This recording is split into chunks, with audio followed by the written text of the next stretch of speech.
Olá, está começando mais um podcast da Academia Digital Einstein. Me chamo Rodrigo Polo, faço graduação em Medicina na FIXAI e hoje vamos discutir sobre a responsabilidade médica. Em 2022 foram protocoladas mais de 26 mil ações a respeito de erros médicos, aumento significativo em relação ao ano anterior, onde houve pouco mais de 22 mil ações. Para abordar esse assunto conosco, contamos com a presença do Dr. Mário Barros Filho, que é advogado e docente da Faculdade de Medicina do Einstein. Mário, muito obrigado pelo interesse em esclarecer esse tema com a gente. Olá, pessoal. Eu que agradeço mais uma vez a oportunidade de conversarmos. Para a gente dar o pontapé inicial para a conversa, eu gostaria de entender o que de fato é a responsabilidade profissional e por que que ela é importante no dia a dia do médico, né? Existe alguma diferença entre esse tipo de responsabilidade e a civil e a penal? Essa pergunta é muito bacana, porque ela permite a gente lembrar que a gente está conversando aqui a respeito do Código de Ética Médica. E toda vez que a gente está falando em responsabilidade profissional, a gente está falando a um conjunto de obrigações e padrões éticos que um médico, ou um profissional, quando a gente fala na responsabilidade em geral, né, deve atuar de maneira competente, né? É algo que o profissional deve seguir em sua área de atuação. Eu entendo que a responsabilidade profissional ela é crucial porque garante que os profissionais atuem de maneira ética e com respeito aos direitos dos indivíduos, dos pacientes e da sociedade. Tem uma frase que eu gosto bastante, Rodrigo, de dizer, é que a responsabilidade profissional do médico ela inicia a partir do momento em que o médico se dispõe a assistir um enfermo para encontrar a cura, para minorar os efeitos da doença ou ainda para conter o avanço da enfermidade. É uma relação que eu gosto muito de dizer própria de um vínculo pessoal. É uma relação de confiança, né? De um fio. É criado um fio necessariamente entre o médico e o paciente. Aí que nasce a responsabilidade profissional. Agora, por que que ela difere? O que que ela é diferente das responsabilidades civil e penal? Por uma questão bem simples. Como eu falei no começo, a gente está tratando aqui de padrões éticos, a gente está tratando de uma responsabilidade da relação entre médicos, onde os pares olham se esse comportamento está de acordo ou não com aquilo que é esperado. Quando a gente fala em responsabilidade civil e penal, né, a gente está falando de uma responsabilidade relacionada à ideia de reparação dos danos causados a terceiros, e aqui isso eu chamo de responsabilidade civil, e a responsabilidade penal envolve a violação de leis que podem resultar em sanções criminais. Em crime, a brincadeira que eu sempre faço, e quando busca-se a responsabilidade civil, busca-se grana, quando busca a responsabilidade penal, busca-se a cana, né? Restringir direitos, né? Tirar liberdades daquele que foi responsabilizado por um eventual ilícito criminal, tá? E só para retomar, a responsabilidade profissional, por outro lado, ela foca mais em padrões éticos e de conduta dentro de uma profissão específica, no caso, padrões éticos e de conduta dentro da medicina. Por isso que a gente vê toda a previsão a respeito da responsabilidade profissional delineada, né, com aquilo que pode não ser feito, né, o que não deve ser feito, na verdade, no capítulo 3 do Código de Ética Médica. Então você vai lá, você vai abrir, você vai ver que você tem é vedado ao médico e aí tem uma série de comportamentos específicos a respeito, tá? São 21 artigos do que o médico não pode fazer para ter efetivamente um comportamento que seja responsável. Essa diferenciação entre a responsabilidade profissional, civil, penal, ela é fundamental, porque, do meu ponto de vista, justamente permite que tanto o médico como o paciente saibam os limites de cada tipo de função, de cada tipo de tarefa e consigam realmente estabelecer uma confiança profissional baseada credibilidade e na própria excelência do atendimento clínico, né? E E pensando, se me permite só complementar, fazer um comentário a respeito disso que você trouxe, é interessante que, veja, no começo da nossa gravação, você trouxe uma informação preocupante a respeito de ações sobre erros médicos. Mas essa contagem que a gente tem, né, esse aumento significativo de um ano para outro, são de processos judiciais. E muito provavelmente a gente está falando da responsabilidade civil.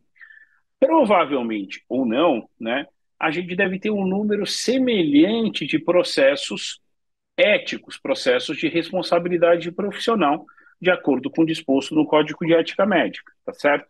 Por quê, Rodrigo? Porque a gente está falando de esferas de responsabilidade diferentes. A esfera ética, né, do conselho, a esfera civil, a esfera penal e, eventualmente, até uma esfera administrativa, né, no local onde se trabalha, ou, eventualmente, no serviço público para médicos que são servidores. fundamental sua complementação, Dr. Mário, até porque ressalta esse dado inicial como parte de uma parte de um contexto muito maior, né? A gente vê um número assim e muitas vezes não sabe discernir de qual tipo de responsabilidade está falando, né? Trouxe um esclarecimento mais que pertinente aqui. E caminhando nessa linha da própria responsabilidade médica, você poderia falar um pouco sobre esse tipo de responsabilidade como uma obrigação de meio e não de fim? É muito comum as pessoas confundirem isso, e na prática, o que que significa? Legal. Na medicina, a responsabilidade é frequentemente vista como uma obrigação de meio, não de fim, tá? Isso significa que o médico se compromete a empregar todos os seus conhecimentos e habilidades para proporcionar o melhor tratamento possível, mas não pode garantir um resultado específico ou mesmo a cura. Na prática, isso implica que o médico não pode ser considerado responsável por um resultado negativo se tiver agido com competência, cuidado e seguindo os padrões aceitos na prática médica, tá? Outras palavras eu poderia diferenciar com a ideia de obrigação de meio. É fazer tudo o que está ao seu alcance, utilizar todos os meios, todo o conhecimento técnico científico para alcançar o resultado, mas não garantir o resultado. Obrigação de resultado. Aí o médico que se põe nessa situação, né, ele tem a obrigação de alcançar um resultado, e a palavra-chave aqui é prometido, né? Aqui há garantia do resultado. O que eu gosto muito de destacar sobre esse tema é o seguinte: por favor, médicos, desde o início da relação com o paciente, por favor, esclareçam que a atividade médica envolve obrigação de meios, né? Por que isso é importante?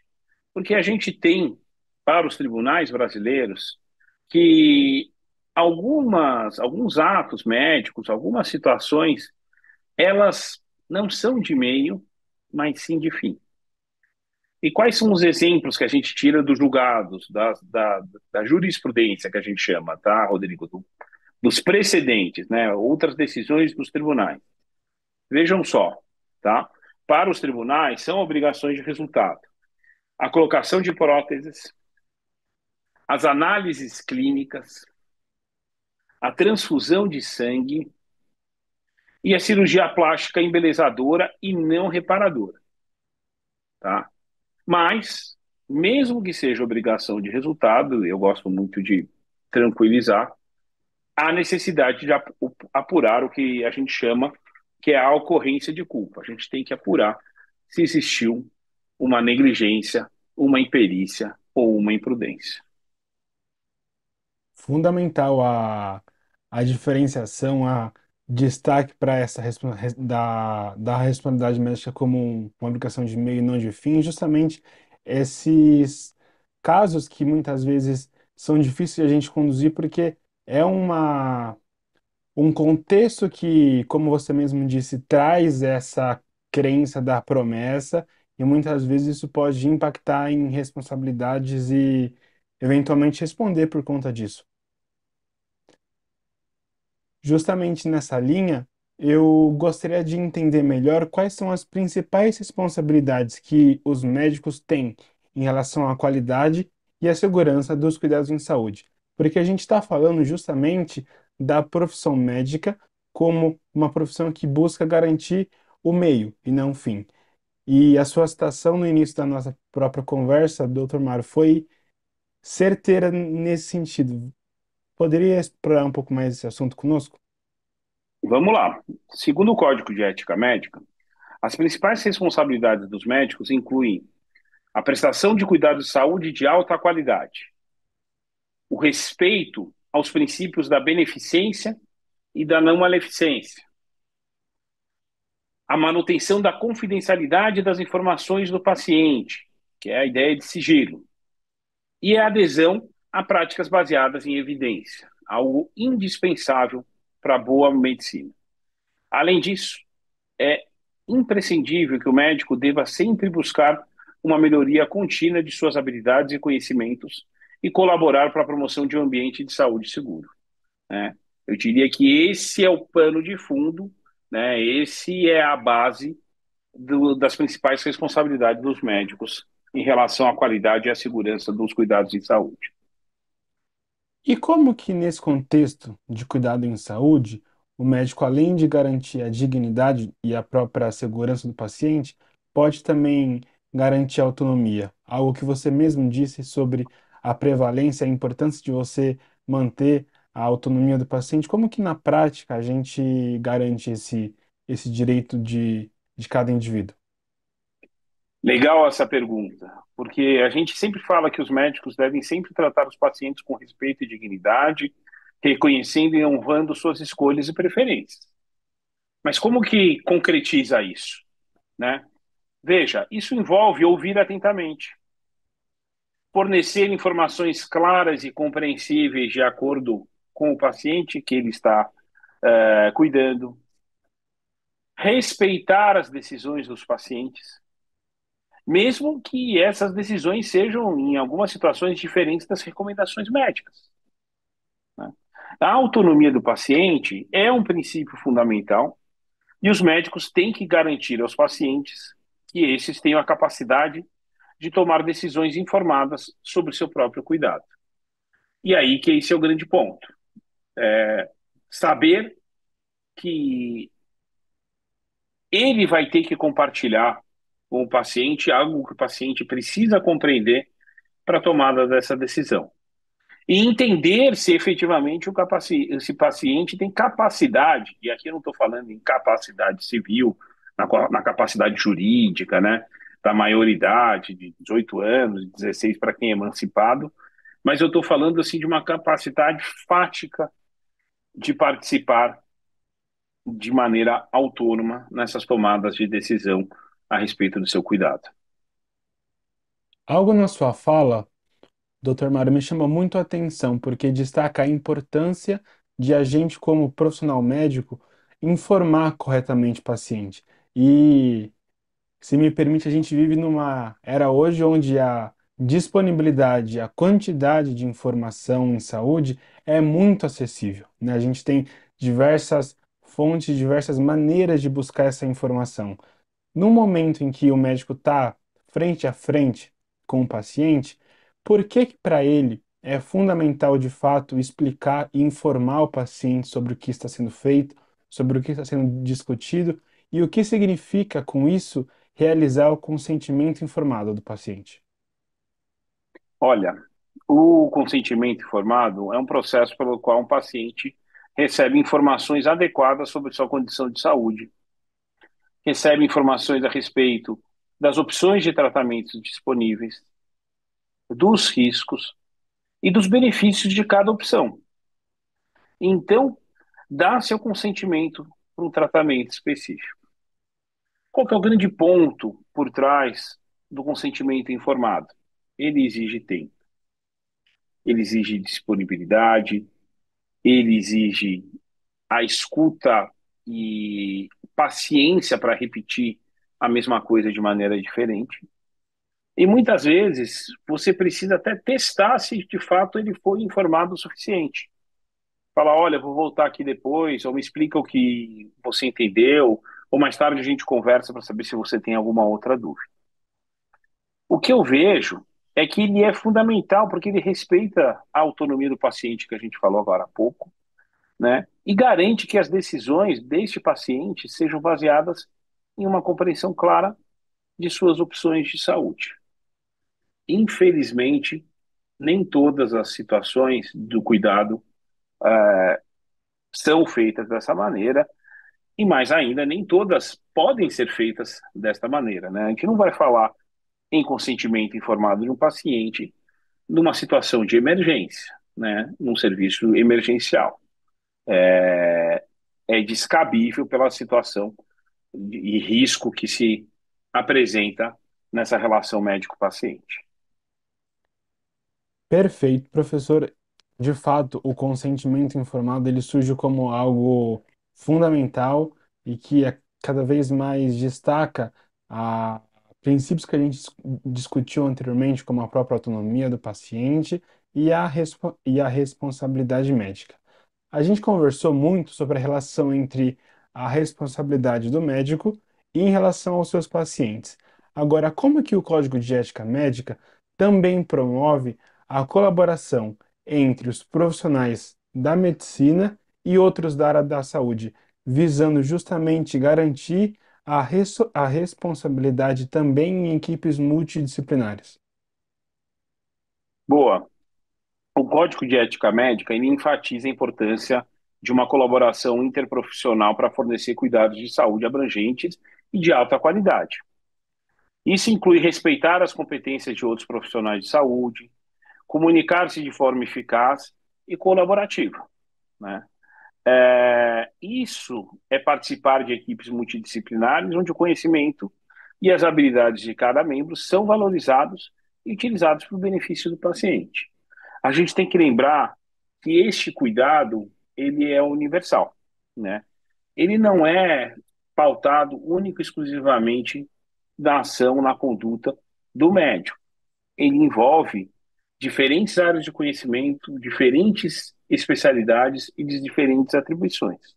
O que a gente precisa é a harmonia entre esse cuidado, né, um delineamento do espaço de cada um e esse trabalho sincronizado entre todos.